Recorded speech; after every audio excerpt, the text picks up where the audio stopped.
નમસ્કાર મિત્રો, અમારી ચેનલમાં તમારું હાર્દિક સ્વાગત છે। તો આજે આપણે બનાવવાના છે એક એવી વસ્તુ જેની નામ સાંભળીને તમારા મોઢામાં પાણી આવી જશે। તો એ છે પાણીપુરી। તો આવી ગયું ને મોઢામાં પાણી। તો આ પાણીપુરી તો નાનાથી લઈને મોટેરાઓ બધાને ખૂબ જ ભાવતી હોય છે। ભાવવાની તો વાત પછી રહી, પણ એનું નામ સાંભળીને પણ મોઢામાં પાણી છૂટવા માંડે છે। તો ચાલો રેસીપી જોઈ લઈએ ફટાફટ। તો એના માટે મેં અહીંયા આ રીતે ચણા લીધેલા છે। મેં પહેલાંથી જ એને 3 થી 4 કલાક માટે પલાળી રાખ્યા હતા। તો અત્યારે એકદમ સારી રીતે પલળી ગયા છે। તમે જોઈ શકો છો એકદમ સારી રીતે પલળી જાય એટલે હવે આપણે એને એક કુકરમાં આ રીતે કાઢી લેવાના છે। મેં અત્યારે થોડાક જ ચણાને બાફવા માટે લીધેલા છે, બાકીના મેં અલગ રાખેલા છે। તમે જોઈ શકો છો આ રીતે જરૂર જેટલા આપણે ચણા એડ કરવાના છે કુકરમાં, અને ચણાથી થોડુંક વધારે પાણી આપણે આમાં એડ કરી એમાં આપણે સ્વાદ અનુસાર મીઠું એડ કરી દેવાનું છે। હવે મેં એમાં નાની એવી ડીશ મૂકી છે। હવે એની ઉપર જ હું બટેટા આ રીતે મૂકી દઈશ અને ધોઈને આ રીતે 2 કટકા કરવાના છે, જેથી બટેટા સરસ રીતે બફાઈ જશે। હવે આપણે મીડિયમ આંચ પર 5 થી 6 સીટી એની વગાડી લેવાની છે। તો ચાલો બટેટા અને ચણા બફાય છે ત્યાં સુધી આપણે ખાટી મીઠી ચટણીની પણ તૈયારી કરીએ। તો એના માટે મેં અહીંયા ખજૂર લીધેલો છે। તમારે જેટલી ચટણી બનાવવી હોય એ પ્રમાણે તમારે ખજૂર અને આંબલી લેવાની છે। ત્યારબાદ એને સારી રીતે ધોઈ લેવાની છે। એકવાર ધોઈ લીધા પછી આપણે એને કુકરમાં એડ કરી દેવાનું છે। કુકરમાં એડ કર્યા પછી આપણે 1 કપ જેટલું પાણી આમાં એડ કરી અને સ્વાદ અનુસાર ગોળ એડ કરવાનો છે। જો તમે ગળ્યું વધારે ખાતા હોય એ પ્રમાણે તમારે ગોળ એડ કરવાનું છે। ત્યારબાદ લાલ મરચું પાવડર, ધાણા જીરું અને સ્વાદ અનુસાર મીઠું એડ કરી અને મીડિયમ આંચ પર 3 થી 4 સીટી વગાડી લેવાની છે, જેથી ખજૂર અને આંબલી સારી રીતે બફાઈ જશે। તો ચાલો હવે આપણે મસાલાની તૈયારી કરીએ। તો મસાલા માટે મેં અહીંયા 2 ચમચી જેટલું જીરું લીધેલું છે, 1 ચમચી સંચળ પાવડર, 1 ચમચી ચાટ મસાલો અને 1 ચમચી જે આમચૂર પાવડર હોય તે એડ કરવાનો છે। અને પછી થોડુંક સ્વાદ અનુસાર મીઠું એડ કરી અને એકદમ ઝીણું પીસી લેવાનું છે। તો તમે જોઈ શકો છો મિક્સચરમાં બધી વસ્તુ સારી રીતે પીસાઈ ગઈ છે। એકદમ ઝીણું વાટવાનું છે, પાવડર જ કરવાનું છે આપણે। તો તમે જોઈ શકો છો આ આપણો પાણીપુરીનો કોરો મસાલો બનીને તૈયાર થઈ ગયો છે। તો હવે આપણે એને એક નાની વાટકીમાં અથવા તો પ્લેટમાં અલગ કરી લઈશું। તો હવે આપણે કાચી કેરીનું ખાટું પાણી બનાવીશું। તો આ કાચી કેરી જ્યારે અવેલેબલ હોય ત્યારે જ આપણે આ ખાટું એવું પાણી બનાવી શકીશું। તો અત્યારે ઉનાળો છે તો આ કાચી કેરી મળતી જ હોય છે।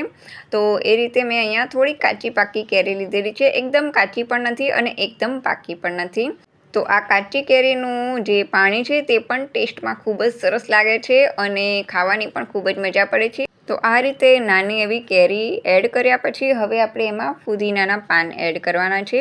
થોડાક ફુદીનાના પાન એડ કરવાના છે, થોડીક કોથમીર અને તીખાસ પ્રમાણે તમારે લીલા મરચાં એડ કરવા હોય તો કરી શકો છો। તો લીલા મરચાં એડ કર્યા પછી થોડુંક પાણી એડ કરી સ્વાદ અનુસાર મીઠું એડ કરી અને એકદમ ઝીણું આપણે એને વાટી લેવાનું છે।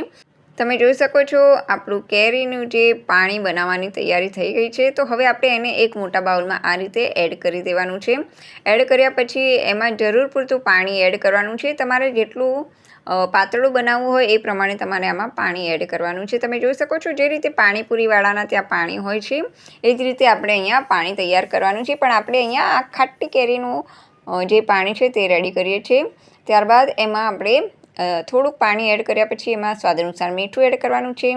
જરૂર લાગે તો લીંબુ થોડુંક એડ કરવાનું છે અને જે આપણે પાણીપુરીનો મસાલો બનાવ્યો છે તે પણ આમાં 1 ચમચી જેટલો એડ કરી અને બધી વસ્તુને સારી રીતે મિક્સ કરી લેવાની છે। તો ચાલો આપણું કાચી કેરીનું ખાટું ખાટું એકદમ ટેસ્ટી એવું પાણી બનીને રેડી થઈ ગયું છે। તો હવે આપણે ફુદીનાનું પાણી બનાવીએ। તો એના માટે મેં અહીંયા 1 કપ જેટલો ફુદીનો લીધો છે, થોડીક કોથમીર, આદું અને તીખાસ પ્રમાણે લીલા મરચાં એડ કરવાના છે અને સ્વાદ અનુસાર મીઠું અને લીંબુ એડ કરી થોડુંક એવું પાણી આમાં એડ કરી અને આને પણ આપણે એકદમ ઝીણું વાટી લેવાનું છે। લારી પર મળતી પાણીપુરીમાં પણ આ જ રીતે પાણી બનાવવામાં આવે છે। તમે જોઈ શકો છો આ રીતે ઘરે તમે પાણીપુરી બનાવશો ને તો તમારી સ્વચ્છતા પણ ઘરમાં જળવાશે અને તમે પેટ ભરીને પણ ખાઈ શકશો। તો તમે જોઈ શકો છો આપણું જે ફુદીનાનું જે પાણી છે તે પણ અત્યારે હવે આપણે તૈયાર કરી લઈએ। તો આ રીતે ઝીણું વાટ્યા પછી એને પણ આપણે એક મોટા બાઉલમાં આ રીતે એડ કરી દેવાનું છે અને જે મિક્સચરમાં ચારે બાજુ ચોંટ્યું હોય એમાં પણ થોડુંક પાણી એડ કરી અને બધું આ રીતે બાઉલમાં કાઢી લેવાનું છે। હવે જે રીતે પાણીપુરીવાળાના ત્યાં પાતળું પાણી હોય છે એ જ રીતે આપણે આમાં પણ થોડુંક સાદું પાણી એડ કરવાનું છે. જો તમે ઈચ્છો તો ઠંડુ પાણી પણ એડ કરી શકો છો ફ્રીજનું, અથવા તો તમે બરફ પણ આમાં એડ કરી શકો છો. ત્યારબાદ સ્વાદ અનુસાર મીઠું એડ કરવાનું છે અને ખટાશ માટે આપણે અડધું લીંબુ એડ કરવાનું છે આ રીતે. તો અડધું લીંબુ એડ કર્યા પછી આપણે બધી વસ્તુને સારી રીતે મિક્સ કરી લેવાની છે. તો તમે જોઈ શકો છો લારી પર પાણીપુરીવાળા ભાઈનું જે પાણી હોય છે બિલકુલ એવું જ આપણું પાણીનો કલર પણ લાગી રહ્યો છે. એના કરતાં પણ વધારે લીલો આપણો કલર લાગી રહ્યો છે. તો હવે આપણે જે પાણીપુરીનો મસાલો રેડી કર્યો છે કોરો, તે આમાં 1 ચમચી જેટલો એડ કરી દઈશું. તો આ કોરા મસાલાને તમે બનાવીને પણ સ્ટોર કરી શકો છો, અથવા તો તમારે જો તાજો જ બનાવવો હોય તો તાજો બનાવીને પણ આ રીતે વાપરી શકો છો. તો 1 ચમચી જેટલો એડ કર્યા પછી આપણે એને ફરીથી સારી રીતે મિક્સ કરી લઈશું. તો ચાલો હવે આપણું ફુદીનાનું તીખું એવું પાણી પણ બનીને તૈયાર થઈ ગયું છે. તો હવે આપણે ખાટું મીઠું પાણી બનાવીએ. તો એના માટે જે આપણે ખજૂર અને આંબલીને બાફ્યા હતા તે સારી રીતે બફાઈ ગયા છે. હવે એમાં ઠંડુ પાણી એડ કરી અને હાથેથી જે બિયા છે અને ઠળિયા છે તેને કાઢી લેવાના છે. ત્યારબાદ એ બધી વસ્તુને આ રીતે મિક્સરના જારમાં એડ કરી અને એકદમ ઝીણું વાટી લેવાનું છે. એક વસ્તુનું ખાસ ધ્યાન રાખવાનું છે કે જ્યારે તમે મિક્સરના જારમાં એડ કરો ત્યારે જે આંબલીના બિયા છે અને જે ખજૂરના ઠળિયા છે તેને અલગ ખાસ કરજો, નહીંતર મિક્સરનું જાર તમારું બગડી જશે એટલા માટે. તો તમે જોઈ શકો છો બધી વસ્તુ સારી રીતે ક્રશ થઈ ગયું છે. તો હવે આપણે એને ચાળણીથી ચાળી લેવાનું છે. તો એના માટે આપણે સાવ ઝીણી ચાળણીનો ઉપયોગ નથી કરવાનો. આ રીતે મોટા કાણાવાળી ચાળણીનો પણ ઉપયોગ કરી શકો છો અને એકદમ સરળતાથી ચાળી શકાય છે. તો આ રીતે થોડું કરીને આમાં ખજૂર અને આંબલીની જે પેસ્ટ છે તે એડ કરી અને આ રીતે ચાળી લેવાનું છે અને એમાં થોડું પાણી એડ કરતા જવાનું છે, જેથી એકદમ સરળતાથી તમે એને ચાળી શકશો. તો તમે જોઈ શકો છો આપણું ખાટું મીઠું પાણી પણ બનીને રેડી થઈ ગયું છે. તો આપણે શરૂઆતમાં સૌથી પહેલાં કેરીનું ખાટું એવું પાણી બનાવ્યું, બીજું આપણે ફુદીનાનું તીખું પાણી બનાવ્યું અને આ છે ખાટું મીઠું એવું ખજૂર આંબલીનું જે પાણી છે તે પણ બનીને રેડી થઈ ગયું છે. હવે સારી રીતે ચડાઈ ગયા પછી એમાં પણ આપણે જરૂર પૂરતું પાણી એડ કરવાનું છે. હું અત્યારે એમાં 1 ગ્લાસ જેટલું પાણી એડ કરીશ, જેટલે એકદમ પાણીપુરીમાં જે ખાટું મીઠું પાણી હોય છે એ જ રીતે પાણી બનીને તૈયાર થઈ જશે. તો તમે જોઈ શકો છો આપણું ખાટું મીઠું ખજૂર આંબલીનું પાણી પણ બનીને તૈયાર છે અને મસાલો તો આપણે શરૂઆતમાં કરેલો જ છે. તેમ છતાં પણ જો એમાં તમને મીઠાનું પ્રમાણ થોડુંક ઓછું લાગે તો તમે સ્વાદ અનુસાર થોડું મીઠું એડ કરી શકો છો. તો ચાલો 3 પાણી તો રેડી થઈ ગયા છે. હવે આપણે મસાલો રેડી કરીએ. તો મસાલા માટે આપણે બટેટા અને ચણાને બાફ્યા હતા, એ પણ સારી રીતે બફાઈ ગયા છે અને કુકર પણ ઠંડુ થઈ ગયું છે. તો બટેટાને આ રીતે સૌથી પહેલાં કાઢી લેવાના છે. હવે ચણાને જોઈ લઈએ કે સારી રીતે બફાઈ ગયા છે કે નહીં. તો ચણા પણ સરસ રીતે બફાઈ ગયા છે. તો હવે આપણે બટેટાની બધી છાલ કાઢી લેવાની છે. બટેટાની છાલ કાઢ્યા પછી આપણે એને સારી રીતે છૂંદી નાખવાના છે. સ્મેશરની મદદથી તમે આ રીતે એને સ્મેશ કરી લેવાના છે, અથવા તો છીણીની મદદથી પણ તમે એને છીણી શકો છો. હવે આપણે જે ચણા બાફેલા તૈયાર રાખ્યા છે તે આમાં જરૂર પૂરતા એડ કરી દેવાના છે અને બટેટા અને ચણા બંને વસ્તુને સારી રીતે મિક્સ કરી લેવાના છે. તો આપણું જે પાણીપુરીવાળા જે ભાઈઓ આ રીતે ચણા અને બટેટાનો જે માવો તૈયાર કરે છે તે પણ હવે આપણે બનાવીને તૈયાર કરી દઈશું. તો ચાલો, કોના મોઢામાં પાણી આવી ગયું મને કોમેન્ટ અવશ્ય કરજો અને મને કહેજો કે તમે લોકો ક્યાંથી આ વિડીયો જોઈ રહ્યા છો. બટેટા અને ચણા સારી રીતે મિક્સ થઈ જાય એટલે એમાં સ્વાદ અનુસાર મીઠું અને જે આપણે પાણીપુરીનો કોરો મસાલો તૈયાર કર્યો છે તે બધું જ આમાં એડ કરી અને ફરીથી બધી વસ્તુને સારી રીતે મિક્સ કરી લઈશું. તો હવે આ રીતે પાણીપુરીનો જે મસાલો છે તે પણ રેડી થઈ ગયો છે.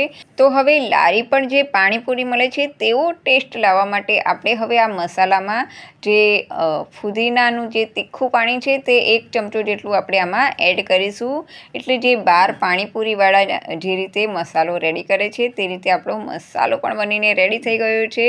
તો ચાલો હવે પાણીપુરી સર્વ કરતી વખતે કઈ વસ્તુનું ધ્યાન રાખવાનું છે તે પણ જોઈ લઈએ. તો બધી વસ્તુ બનીને તૈયાર થઈ ગઈ છે. મારા મોઢામાં તો ફરીથી પણ પાણી આવી ગયું. જ્યારે મેં બનાવી હતી ત્યારે પણ પાણી તો આવ્યું જ હતું અને અત્યારે હું રેકોર્ડ કરી રહી છું તો મારી દીકરીના મોઢામાં પાણી આવી રહ્યું છે. તો હવે આને પીરસતી વખતે આપણે ઉપરથી આ રીતે ઝીણી સુધારેલી કોથમીર એડ કરી દેવાની છે. મસાલામાં તેમજ બંને પાણીમાં આ રીતે કોથમીર એડ કરી દેવાની છે, કાચી કેરીનું જે આપણે પાણી રેડી કર્યું છે તેમાં, અને જે ફુદીનાનું પાણી છે એમાં પણ. તો તમે જોઈ શકો છો બધી વસ્તુ બનીને તૈયાર થઈ ગઈ છે. પાણીપુરીનો મસાલો પણ આપણે ઘરે બનાવ્યો, 3 પાણી પણ આપણે ઘરે બનાવ્યા છે. તો હવે આપણે જે મોળી મમરી તૈયાર મળે છે તે આમાં એડ કરવાનું છે. જો કે તે ઓપ્શનલ છે, જો તમે ઈચ્છો તો તમે એડ કરી શકો છો, અને જો તમારી પાસે ના હોય તો પણ કાંઈ વાંધો નથી. પણ મમરી એડ કરવાથી પાણીપુરીનું જે ટેસ્ટ છે અને તેનો જે દેખાવ છે તે પણ ખૂબ જ સરસ લાગે છે, એટલા માટે મમરી હવે એડ કરવામાં આવે છે. તો તમે ઈચ્છો તો એમાં બરફના ટુકડા પણ એડ કરી શકો છો. તો ચાલો હવે આપણે પાણીપુરી ખાવાની મજા પણ માણી લઈએ. તો આ રીતે મસાલો ભર્યા પછી આપણે પાણીપુરીમાં આ રીતે પૂરીને બોળીને ખાવાની તો મજા જ કંઈ ઓર હોય છે. તો ચાલો કોને પાણીપુરી ખૂબ જ ભાવે છે મને કોમેન્ટ કરીને અવશ્ય કહેજો, અને વિડીયો ગમ્યો હોય તો લાઈક અને શેર પણ ચોક્કસ કરજો. અને હા, જો તમે અમારી ચેનલમાં નવા હો તો સબસ્ક્રાઈબ કરવાનું તો ભૂલતા જ નહીં. તો ચાલો આવી જાઓ બધા પાણીપુરી ખાવા માટે. તો ચાલો હવે આપણે ફરી મળશું નવા વિડીયો સાથે, નવી વાનગી સાથે. ત્યાં સુધી બાય બાય.